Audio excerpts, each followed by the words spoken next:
नमस्कार, मैं गौरव आनंद। आप देख रहे हैं सत्तू समाचार।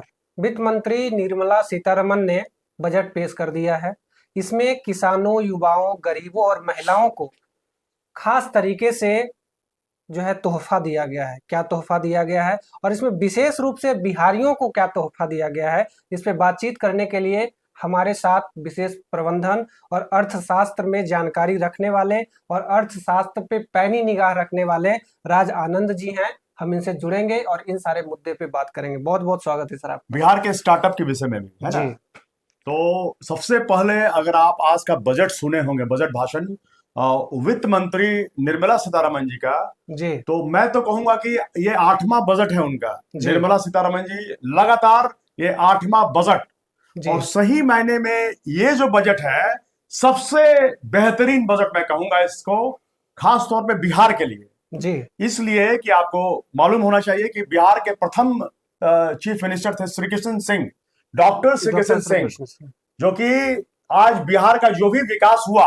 जी सब उनके वजह से हुआ। इसलिए हुआ कि श्री कृष्ण सिंह नेहरू से ज्यादा पढ़े लिखे थे, जी जवाहरलाल नेहरू जी से ज्यादा पढ़े लिखे थे डॉक्टर श्री कृष्ण सिंह। जी तो वो नेहरू जी के ऊपर अगर वो कुछ नहीं करते तो उनके ऊपर हावी हो जाते थे।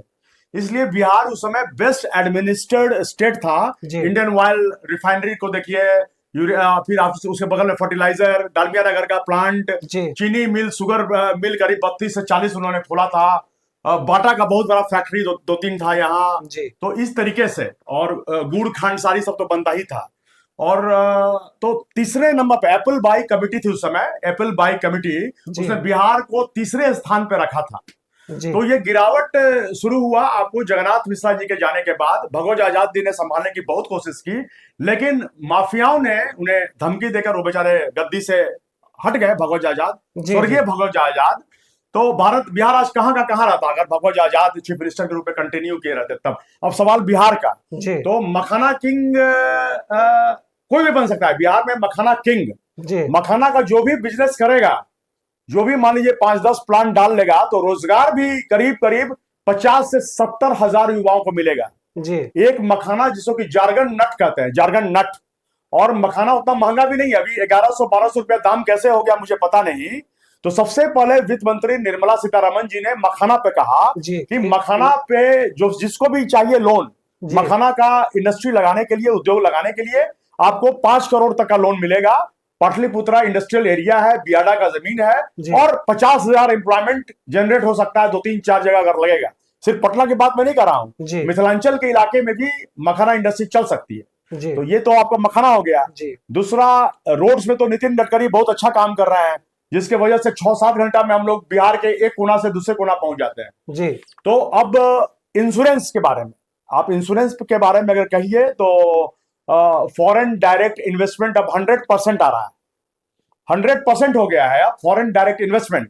तो अब उसमें पार्टनरशिप करने की जरूरत नहीं है, जैसे कि यहां भारत की कंपनी और विदेश की कंपनी मिल जाती।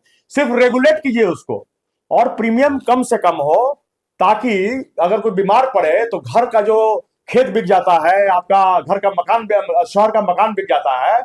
तो ये बहुत अच्छा प्रावधान। दूसरा कि आपका जो टैक्स जो है, न्यू जी टैक्स रेजिम, तो न्यू टैक्स रेजिम में क्या है कि अब 12 लाख तक, और स्टैंडर्ड डिडक्शन मिला दीजिए तो 75,000, 12,75,000 रुपए कमाने वाले को कोई टैक्स नहीं। जी अब सोचिए, बहुत शानदार बात। तो वो तो पैन हाँ इंडिया लेवल पे है ना, हाँ, कि पैन पूरे इंडिया लेवल पे है, पैन तो इंडिया लेवल बिहार पे को है। भी फायदा मिलेगा उसको। लेकिन हम हाँ मेन रूप से जो बिहार की बात कर रहे हैं कि हाँ बिहार में आने वाला चुनाव है, हाँ हाँ विधानसभा हाँ का चुनाव है, तो हाँ। कहीं ऐसा तो नहीं कि बिहार को लुभाने के लिए जो है दिया गया है। ना ना, जैसे बिहार कि को लुभाने की कोई मखाना बात के नहीं बारे है में बात की गई, अभी। यहाँ पे जी पटना जो है आईआईटी के विस्तार के लिए हाँ। बात की गई, बिहटा एयरपोर्ट के लिए बात की गई।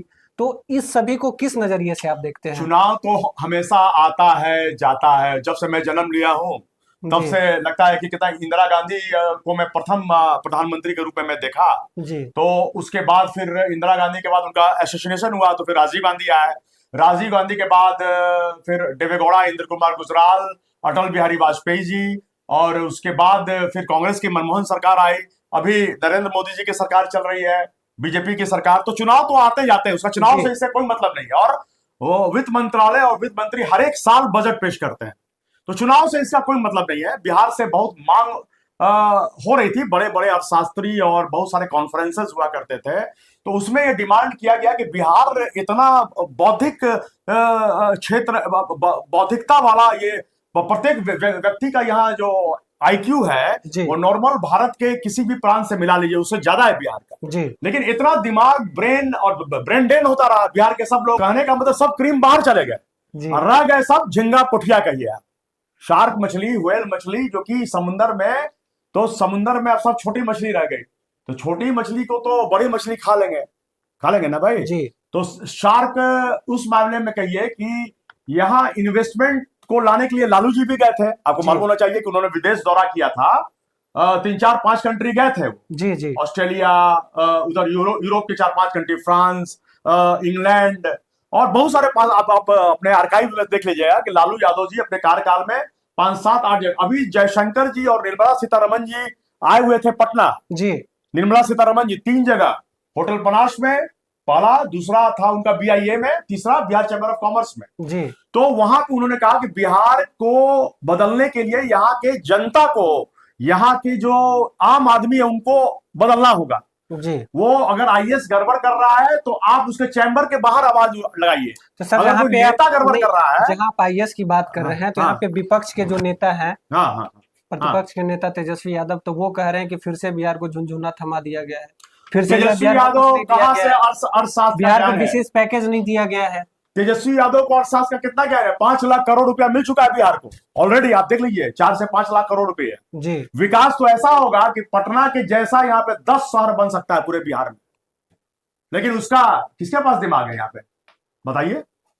पटना जैसा नहीं, पटना को अगर छोड़ भी दीजिए तो पटना के बाद नंबर 2 भागलपुर है, जी नंबर 3 मुजफ्फरपुर है, फिर गया है, आरा, बक्सर, उधर आप ले लीजिए मोतिहारी, बेतिया, पश्चिमी चंपारण, फिर इधर आप सहरसा, कटिहार, पूर्णिया, जी मधेपुरा, बेगूसराय, यही ना, औरंगाबाद। तो इतना शहर तो 2 से 3 साल के अंदर 5 लाख करोड़ रुपया आ रहा है बिहार में।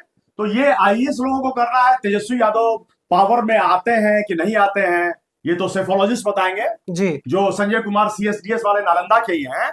तो उनसे आप संपर्क कर लीजिएगा, वो जूम पे आ जाएंगे, जूम पे आप उनका इंटरव्यू ले लीजिएगा जी कि कैसे इतना, जो मैंने शहर का नाम बताया, इतना ये शहर सब चमकता रहेगा, एकदम पटना जैसा चमक रहा है वैसा चमकेगा। तो क्या जो तेजस्वी यादव कह रहे हैं कि विशेष पैकेज नहीं दिया गया है, तो उससे ज्यादा मुनाफा मिल उनको पाएगा क्या? पहले आप जी उनसे पूछिए कि 1 घंटा का बजट सुना उन्होंने ध्यान से, कि ऐसे ही राजनीतिक प्रलाप कर रहे हैं आप?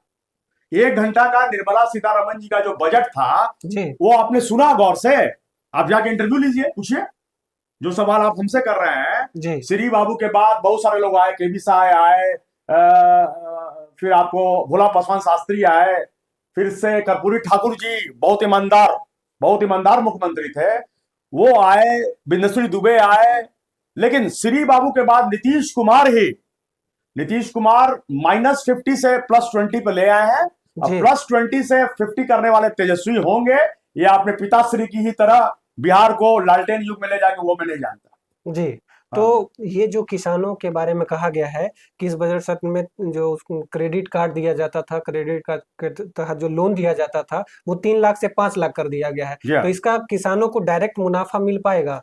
किसानों या को फायदा किसान होगा, किसानों जी को जागरूक करना होगा, वीडियो गड़बड़ी नहीं करें, मुखिया गड़बड़ी नहीं करें, जी जितने किसान हैं सबको जागरूक किया जाए और करना चाहिए। जो भी जैसे आप जैसे पत्रकार, समाज सेवी या गवर्नमेंट के तरफ से जो होता है, जी क्योंकि सब गड़बड़ी वीडियो के लेवल पे, मुखिया के लेवल पे, पंचायत प्रतिनिधि के लेवल पे होता है, वो दुरुस्त हो जाएगा। तो ये जो आपका रेवेन्यू जो आ रहा है यहाँ, जी उससे नक्शा 360 डिग्री घूम जाएगा। तो सर एक सवाल और आपसे होगा, हाँ। आखिरी सवाल, कि जैसे कि कहा जाता है कि किसानों को ठीक है आप लोन दे देते हैं, किसान लोन ले लेता है, लेकिन उसका जो फसल होता है, फसल का जो प्रबंधन होता है कटाई के बाद या फिर बुआई करने के बाद, जो फसल को जिस तरीके से मैनेज किया जाता है, उसमें खाद, ये सब महंगा हो जाता है। तो इसके बारे में भी कुछ लग रहा है कि कुछ मुनाफा मिल इसमें मैं पाएगा? सिक्किम का आपको उदाहरण दूंगा। सिक्किम एक बहुत छोटा स्टेट, आप जानते हैं, जी 100% ऑर्गेनिक खेती वहां होती है। जी यहां क्यों नहीं हो सकती?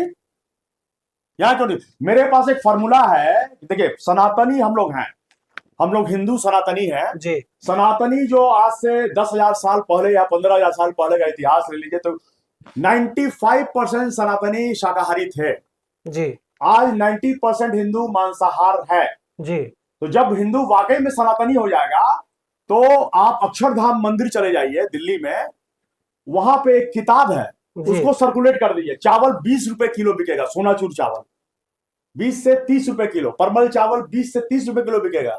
खाली सिर्फ आप मांसाहार छोड़ करके शाकाहार में आइए, दूध फल सब्जी, तो इतना तो सब कुछ है। कुछ नहीं आपको, अब सब कुछ फ्री मिल रहा है, ऑक्सीजन फ्री, खाना फ्री, अभी तो 70 करोड़ लोगों को मिल ही रहा है। जी तो क्या बोले, दिक्कत कहीं नहीं है, कुछ नहीं। गांव में सबको मकान है, शहर में रहे चाहे नहीं रहे। गांव से हम एक ऐसा आइडिया है, 15,000 रुपया हर एक लड़का लड़की कमा सकता है। मतलब हस्बैंड वाइफ अगर गांव में रह रहा है जी तो 30,000 रुपया कमा लेगा एक मोबाइल फोन के जरिए। ऐसी व्यवस्थाएं हाँ हैं। वो है। तो लोगों को कैसे जागरूक किया जाएगा, या फिर इस ये जो बजट पेश किया गया है तो इस बजट के बारे में लोगों को कैसे समझाया जाएगा? इस बजट के बारे में सबसे पहले तो बिहार सरकार में जो भी सूचना एवं जनसंपर्क पदाधिकारी हैं, जी उनको ये काम करना चाहिए, कुछ छोटा मोटा बुकलेट छपा करके क्या बजट में है, कैसे काम करना है कि किसान की आमदनी प्रत्येक हाउस होल्ड 50,000 रुपये हो जाए। जी 50,000 रुपये कमा सकता है एक आम किसान। तो वो जानकारी सूचना एवं जनसंपर्क विभाग, चाहे जो भी विभाग, हर एक विभाग का अलग अलग वो निकाल करके उसको कंपाइल करके सब सर्कुलेट कीजिए। पूरे वीडियो मुखिया को बोलिए कि अपने गांव में बांटिए उसको। जी 5,000 अगर एक गांव का आबादी 5,000 है तो वहां तक पहुंचना चाहिए कि कैसे आप कमाइएगा, कैसे एक मोबाइल फोन के जरिए आप 10 से 15,000 का, अगर 5G रियल में 5G चल रहा है तो। जी